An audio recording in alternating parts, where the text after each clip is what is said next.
of the soul, Okay. which was around the 2.21.22 also. Okay. So just with the chapter 2, which we are in, what is the name of the chapter? Just to get a quick, recap. If anyone can just tell me what is the name of the chapter? Sankhya Yoga. Sankhya Yoga. Okay, and how it has been mentioned in the English side of our book, which we are referring to, Bhagavad Gita as it is. What is the chapter 2 in English there? Chapters of the Gita summarized. Sorry, what is it? Chapters of the Gita summarized. Yeah, almost there, Rishi. The contents of the Gita Contents summarized. of Gita. Yes, Yeah. yes. So it is, this name is it was suggested by one of the acharyas that this is a chapter which actually gives a glimpse of the entire Bhagavad Gita, snippets of the entire Bhagavad Gita. So just to go inside to chapter 2, before that, where did we end on chapter 1? What happened in chapter 1?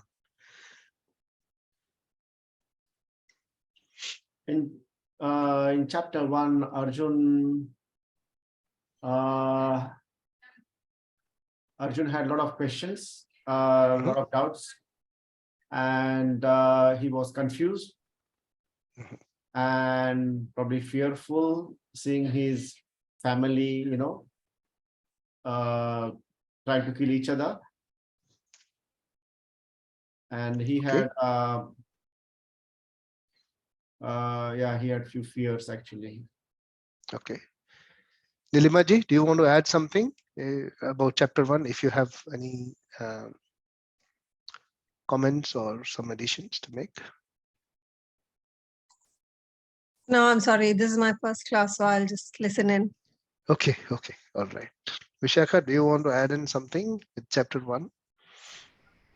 No, I think, yeah, pretty much what Kalpesh said, that Arjuna was in a dilemma whether to fight his own kin or just give it all up, and he was desperately asking Lord Krishna for his help and wisdom. Was he asking for his help and wisdom in chapter 1? I think there was an allusion to it that. Okay. Yeah. So what the end of chapter 1? What was the last verse if you refer to? If you give a quick look at what happened in the last verse would be 1.46, if I believe, if I'm right. Is it 1.43 or 46? So do you know? 1.46. Yeah. Okay. So what was the last? Sorry, Vishakha. Yes, you're saying something. My question was, do you all know the chapters by heart, or do you like open the book and see the chapters? Oh, you can open the book. Yeah, it's not an exam. No, you can open the book. Yeah, it's not an exam. Yeah, not a test. No, it's never a test. This is like an open book club. So I put it like that because the concept is not that someone telling you, listening, and yes sir, no sir. It's not like that. It's more of openly discussing whatever thoughts you have, and if you have any ambiguities or any kind of concerns, just speak out and debate. If you're not convinced, we refer to Shastras, we come back. Yeah. So you can keep everything open, no problem. Yeah. So what was the last verse of chapter 1, roughly? Prabhu 1.46. Yeah. What does it say? Did you have a quick look at the translation? Sure, Prabhu. Sanjaya said, Arjuna, having thus spoken on the battlefield, cast aside his bow and arrows and sat down on the chariot, his mind overwhelmed with grief. Yeah. He was grief stricken. Yeah. So he was, and what does that indicate? What did he do? His actions indicate? Surrender, give up.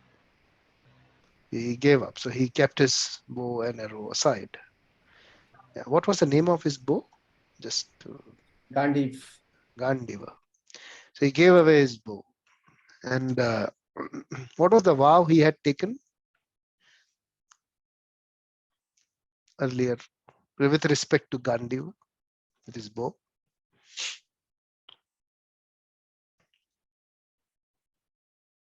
Anyone remembers? Radha Mataji? Rishi? Prabhu, that he will not touch, like he will not touch it. He will not What? like he will not touch it to kill his relatives. Oh, is it? No, no, he didn't take that vow. Wow, तो प्रभु एक ही था जब वो अभिमन्यु को Otherwise, मारा था. Then Jayadratha otherwise he is will never come to the fight itself. He would have not turned up right. there. Yeah. Yeah, I He think didn't he take. just took the vow of killing Jayadratha. That's it, I remember. No, Prabhu. no, no. With respect to Gandiva, not any other vows. So these people have taken too many vows. Everyone has taken so many vows. So it's very complex if we keep a track of everything. Just respect to Gandiva. Only respect to Gandiva. It is Prabhu, that bow. he'll pick it up for the justice, is it? I don't know. I'm just taking a guess. No, no, no. Don't assume. Okay.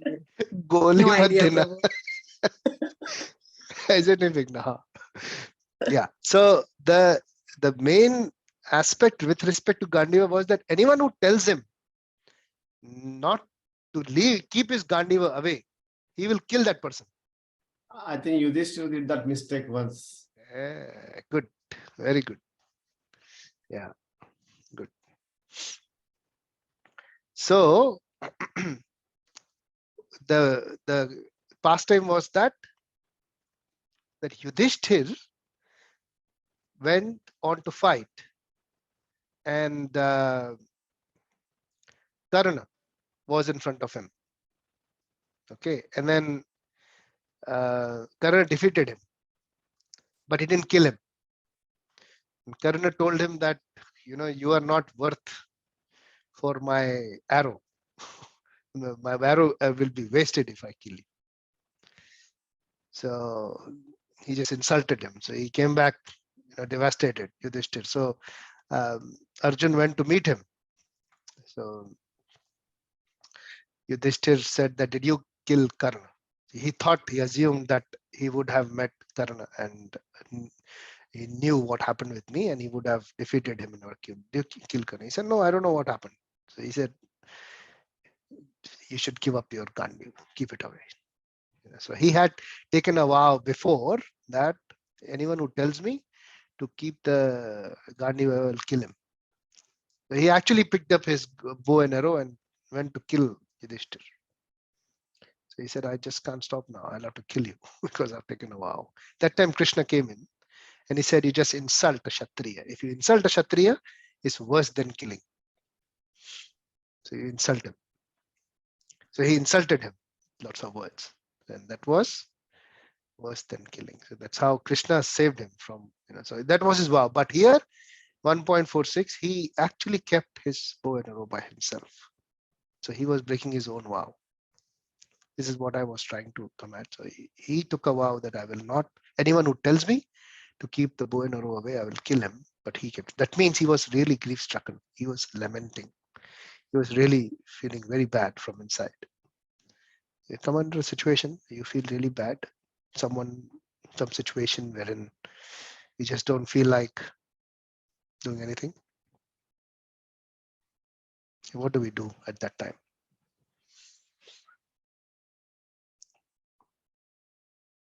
Yeah. What should we do at that time? Surrender.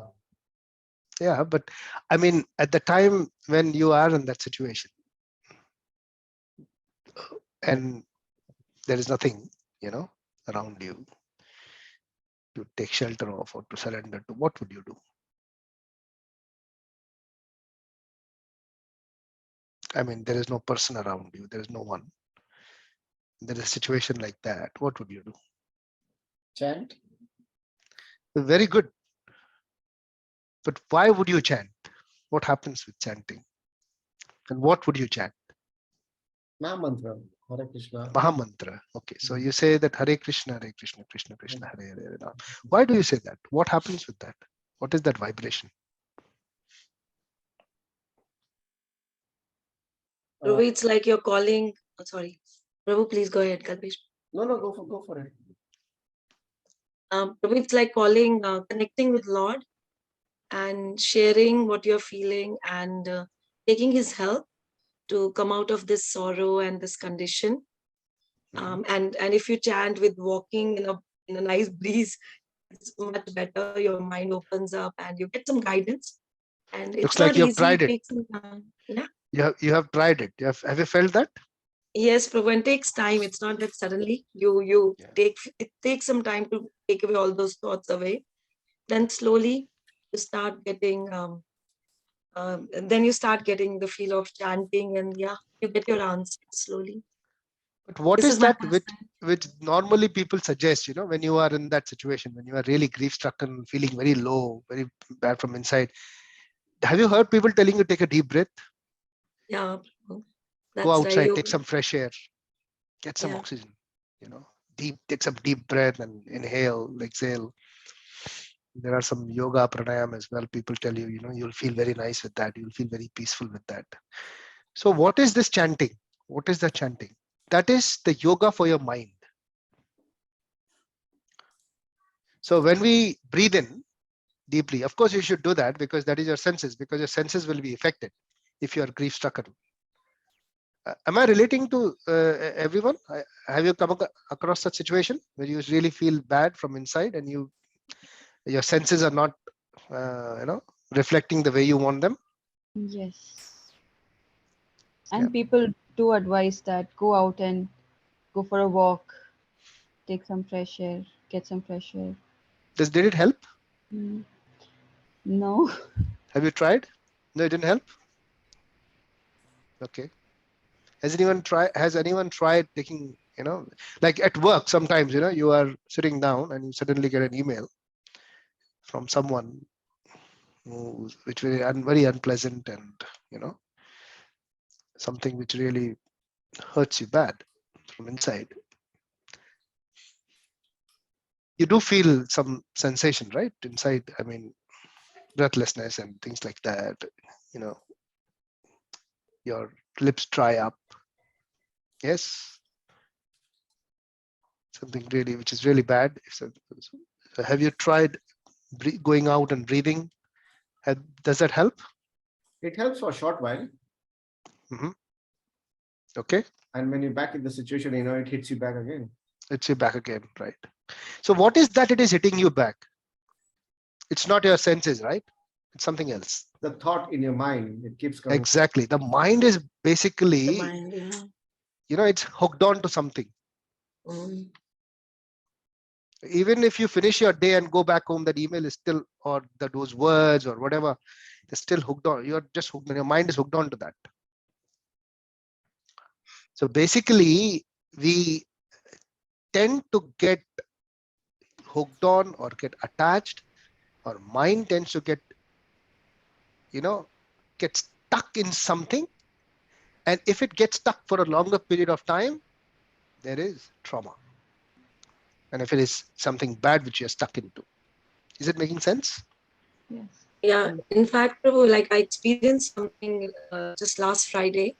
I had to take a decision which I didn't want to.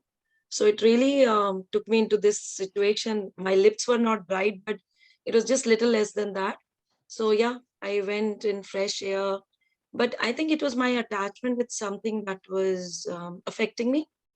And so I thought, so I had to detach myself. It took me like almost a week, but I had to detach myself from the object, and then only I could get back to normal.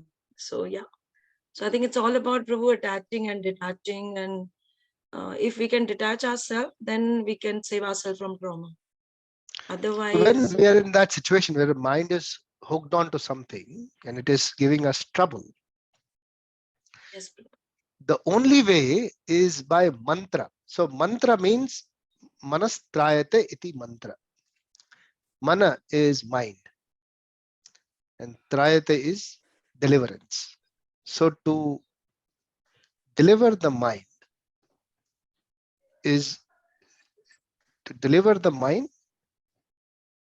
something called as mantra. Mantra is to deliver the mind. That's the meaning of mantra. So Maha Mantra, that's why when we chant now, when you try to chant something, or the mantra, what happens is your mind is still hooked on to something. It doesn't actually get detached so easily. So it takes time. So what is that you have to do to come out of that thought and come to the mantra which you're chanting? You have to listen to what you are chanting. Otherwise, you'll be listening to your mind. Because your mind speaks. And we only hear our mind the whole day. Sometimes people reply that. And that's when they're talking to themselves. You would have seen people talking to themselves. They're not talking to themselves. They're talking to their mind. Okay. They have this a mental problem hai kisi ko. That means his mind is overpowering that person. Okay. So you try to respond to the mind and you start speaking to your mind. You start speaking by your own self. So when you hear your mind a lot, that's when the problem is. Okay. So what is the way to chant? When you chant, when you're not hearing your mind, you're hearing to your chants. You're hearing what you are chanting. Does it make sense? So Jabi, when you chant Hare Krishna Mahamantra, you should listen to the Mahamantra only. It is difficult. It is easy said than done. Trust me. So when you chant, and that is meditation. When you do not listen to your mind, that means you are in the right path and you are trying to meditate. Your senses are active, but you're not listening to your mind. Okay. The best sleep also is when you don't get any dreams. That's the best sleep. When you have dreams, doesn't mean your sleep is good. Even if you have good dreams. Okay. That means your mind is active. So your sleep is not a proper sound sleep. Sound sleep means no dreams at all. Your mind is silent. So the way this whole process is that when you try to engage in something that is, say, any kind of spiritual activity, example chanting, you are not focusing on your mind. You're focusing on that activity. Okay, that is called spiritual activity, not mental. Otherwise, it becomes a mental activity. Okay. So Arjun, 1.46, the last, so he was under the influence of his, anyone? He was under the influence of his Mind, emotion. mind, completely influenced by his mind. So when we are under the influence of our mind, we have this situation. The only way you can come out of it, as per Bhagavad Gita, is when you shift your focus onto Krishna. So Arjun did the right thing. He shifted his focus to Krishna and he started speaking to Krishna, asking him for help. So starting chapter 2, he continued his own questions and doubts, but he did a very good thing. In the verse, 6th verse of chapter 2, anyone knows what he did in chapter 2, verse 6? Submitted to Krishna. He surrendered himself to the Lord. So what did he do? He surrendered himself. What does he actually say to Krishna in 2.6? Shishteham tvam prapannam. Correct. So he told him that, Shishteham. make me your Yes. disciple. I am your disciple now and instruct me. So till this time, Krishna was acting like his friend, giving a pep talk. But post 2.6, Krishna took the role of his spiritual master, Guru. And then he started instructing him. Nobody likes instructions. Trust me. No one likes instructions, not even the kids. But when they ask for it, then you are supposed to give them. When someone asks you for instructions, then you can. That is what Krishna is actually propagating. He is demonstrating that. Even the God himself, he doesn't instruct until and unless someone requests. Someone surrenders completely, then he instructs. So do we have Krishna right in next to us that we can focus on him? Do we have it? Yes? Yes, Yes. Where is it? Where is he? in the heart. Wonderful. Very good, Kshitij. And do you know the reference where it is said in any of the scriptures or anywhere? Oh, yeah, of course. I think it's chapter 18. Chapter 18. Okay, very nice. I think we have discussed this before, right? Ishvara Sarva Many times. Bhutanam. Hrideshe Arjuna Tishtati. Thank you. Thank you, Kshitij. And welcome back. And there is one more reference in another scripture, which I will share with you now, where it is very nicely described as to how is this association with the Paramatma is in our heart. So it is in Katha Upanishad. So Upanishad is also a part of our whole Vedic scriptures. So we have Upanishads, we have Purana, we have Vedas, we have Aranyakas, many things. So Upanishads are also a part of our Vedic scriptures, a very important part of our Vedic scriptures, and there are 108 Upanishads in all together. So one of the Upanishad is Katha Upanishad. So I'll share my screen with you. It is from the same book, Bhagavad Gita as it is. So Prabhupada has referred to that. I'll share my screen with you. You can read from there.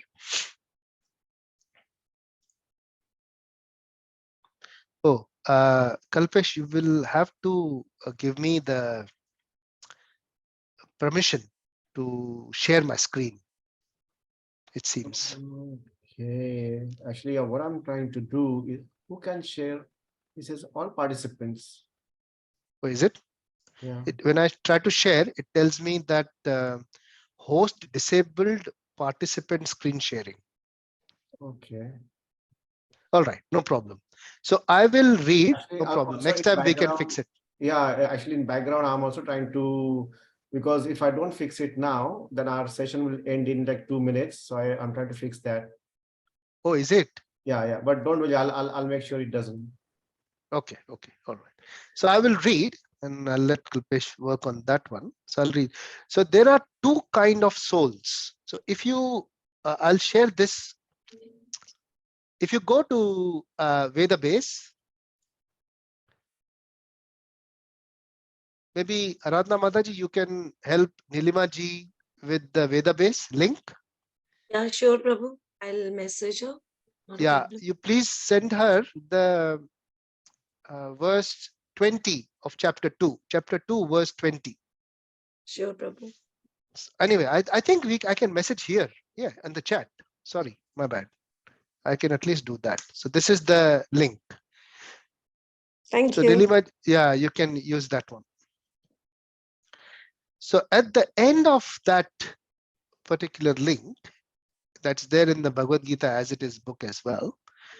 So I'll read from the last two paragraphs. There are two kinds of souls, namely the minute particle soul, which is us. It's called the Anu Atma. And the super soul, which is the Vibhu Atma. You able to find that line, all of you? Yes. Yes. Yeah, cool. Yes. There are two kinds of souls, namely the minute particle soul, Anu Atma, and the super soul, Vibhu Atma. This is also confirmed in the Katha Upanishad 1.2.20 in this way. Anor aniyan mahato mahyan. Atmasya janto nihito guhyam. Tam akrutu pashyati vitashoko. Dhatu prasadan mahimanam atmanah. The translation is, both the super soul, Paramatma, and the atomic soul, Jivatma or Anuatma, are situated on the same tree of the body. That's our body. Within the same heart of the living being. How precise this is. And only one